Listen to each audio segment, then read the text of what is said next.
سلمى وما أدراك يلاه تخرجت كمحامية. كانت فرحانة وفرحوا بها حتى عائلتها وداروا ليها حفلة. المشكل أراك من بعد وهي جالسة في بيتها تبقلل في عينيها وتفكر دابا أنا خاصني نقلب على خدمة. وفعلا داكشي اللي دارت، صايبات سيفي ديالها وخرجت في واحد الصباح تقلب على خدمة أو بالأحرى ستاج وتاخد خبرة.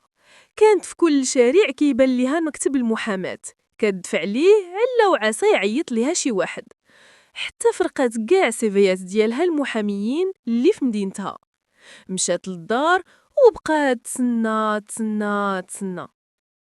دازت سيمانة وما عيط ليها حتى واحد. قالت معليش مازال الحال.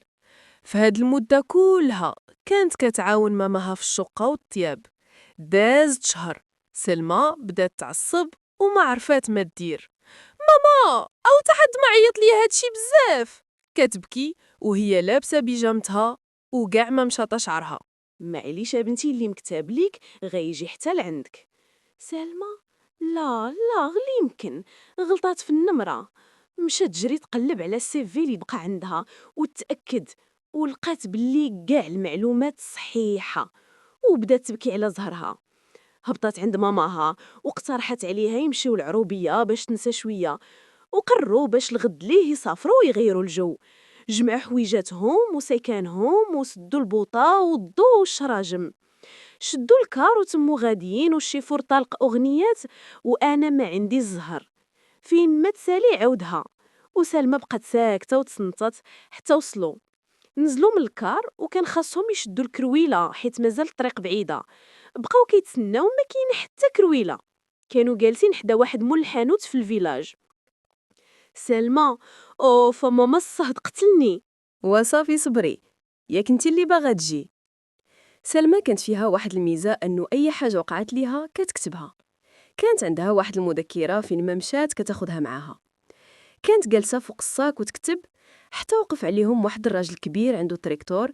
قال لهم لا بغيتو نوصلكم مرحبا، راه الحال بدا كيظلم. شافت في ماماها وتشاوروا باش يمشوا معاه، حيت الا بقاو تما ما كاين اللي يديهم. ركبوا وتموا غاديين. الراجل كان كبير بزاف في السن، فكل شويه كيوقف التريكتور حتى يكحب ويعاود يدير امارش. قالت سلمى وهي كتوشوش، ماما عندك يموت لينا هنا. تيسكتي. انا ساكته. شويه وقف التريكتور ونزل منه داك الراجل، وبدات سلمى كتقول ليه فين غادي، وهو ما دهاش فيها، بقى غادي. وعاودت كتقول ليه راني سولتك فين غادي، واش ريف شفتك باغي تخلينا هنا. دار لجهتها وقال لها تزيرت. سلمى حشمات وحضرات راسها وقالت ليها ماماها يا قلت لك سكتي. الرجل رجع وركب وبقاو غادين حتى وصلوا لمقر العروبية. نزلوا وشكروه ومشاو دخلوا تعشاو، ومع العيا مشات سلمى البيت ديال عمتها ونعسات. في الصباح كلشي فاق الا سلمى.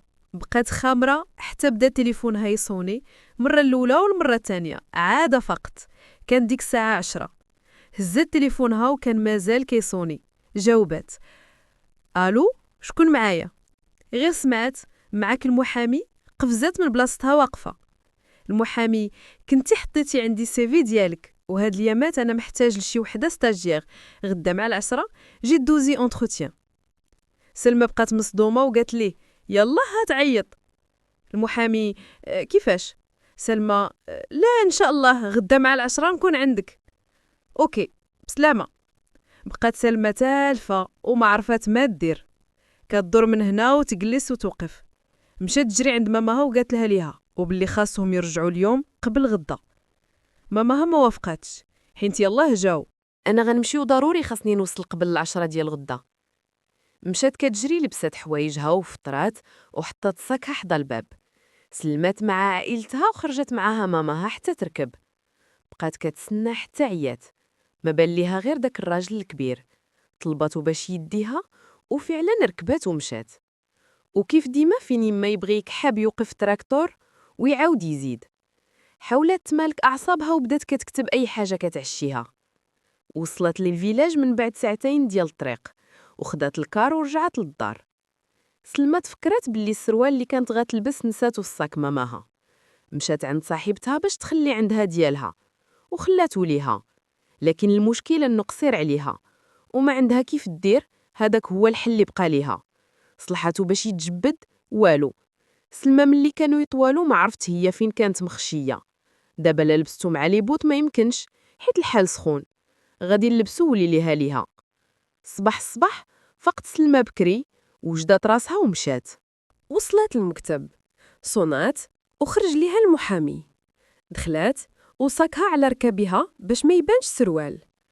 جلسات وبدا كيسولها وفين قريتي وشنو كتعرفي، وهي كتجاوبو.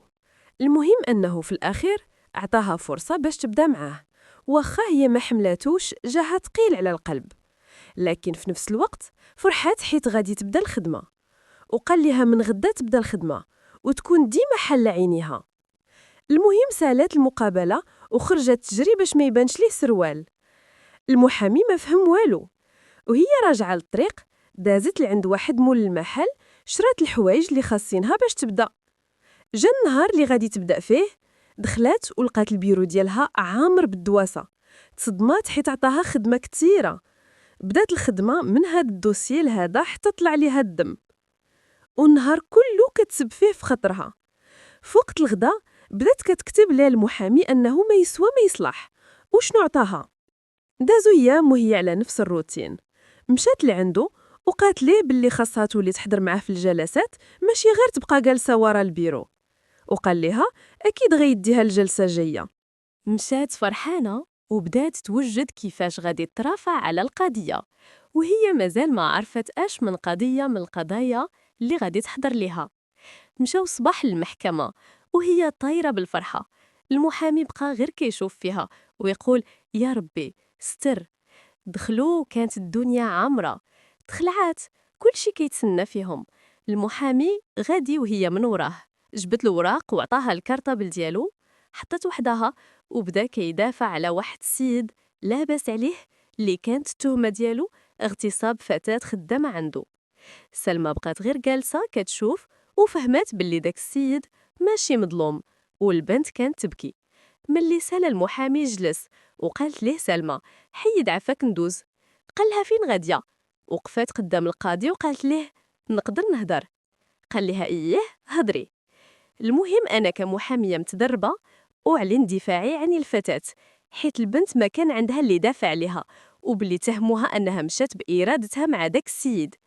المحامي ما فهم والو وحاول يعارض، والقاضي يرفض المعارضة وخلى سلمى تدافع على البنت. وقالت لهم بما أنها مشات بإرادتها شنو هاد الضربات اللي في عنقها ويديها. المهم سلمى دارت كل ما في جهدها وربحات القضية لصالح البنت. خلاتو المحامي مصدوم وخسراتو قضيته. ملي سالاو تعصب عليها وعايرها وما خلى فيها غير ما نسى، وقال لها انتي محامية فاشلة. حضرات راسها وبقات كطلب فيه يسمح ليها وبلي هي غير ما بغاتش تضل يربح. خلاها وزاد وهي تابعاه باش يسمح ليها حتى عطاها فرصة أخرى، وقال لها بلي ما غاديش يبقى يديها معاه لحتى بلاصة وتبقى تخدم غير في المكتب. وافقات. دازو أيام وأيام وكل يوم ضروري تكون شي مخاصمة بيناتهم، وما نساوش كانت ديما كتقيد أي حاجة طرات. كانت واحد نهار جالسة خدامة ودخل واحد السيد باش يوكل المحامي قضيته، وديك الساعة كان المحامي مشغول في البيرو ديالو وخلاها هي تتكلف. ملي قال لها السيد باللي جا باش يرفع قضية ضد روجته ويحاول يلقى وسيلة باش ما يعطيها لا نفقة لا ليها لا لولادو، سلمى تعصبات وقالت ليه كيفاش ما حشمتي ما قلتي هذا وجهي ولا صندالتي يا قليل الحياة، باغي ما تعطيش النفقة لولادك سير لعنة الله عليك. بدا السيد يغوت وقال لها هادي خدمتكم وندير اللي بغيت، وقالت ليه حتى انا ندير اللي بغيت. المحامي سمع الغوات وخرج، والسيد بدا كيتشكى من سلمى. في ديك اللحظة المحامي بدون ما يحس قال سلمى خرجي عليا، وهي هزات ساقها وخرجات ونسات المذكرة ديالها. رجعت لحياتها العادية، الفياق وقت ما بغات والملل، وكل نهار كتقول أنا محامية فاشلة وبلي ما عمرها ترجع لديك المهنة المحامي ما جاب حتى وحدة من مورا سلمى. من نهار مشات وهو كيفكر فيها وفي الصداع اللي كان بيناتهم. ديما كانت تجي في بالو وندم حيت ظلمها. حاول ينساها وما قدرش. السيد طاح في غرام سلمى، بقى كيفكر في شي وسيلة يوصل ليها وهز تيفي ديالها اللي كان فيه العنوان. هز طوموبيلتو ومشى وقف في الحي اللي ساكنه فيه وكيتسناها غير تبان ليه. حتى لواحد العشيه كانت نازله تسخر وفرح مني شافها. نزل من الطوموبيل ووقف قدامها، ما عرفت ما تقول حيت ما عمرها جات في بالها يجي لعندها، وطلب منها السماحه وتعطيه فرصه كيف ما عطاها ليها المره الاولى. قالت ليه انا من الناس اللي كينساو واعتذارك مقبول، يلاه بسلامه. فاش دارت سلمى باش تمشي قال لها المحامي انا معجب بك. سلمى بدات كضحك وقالت ليه ايه عرفت اش غيعجبك فيا، هدرتي الملوطه، انا اصلا فيكم وانت فيكم اخر. قال ليها لا والله لا معجب بك.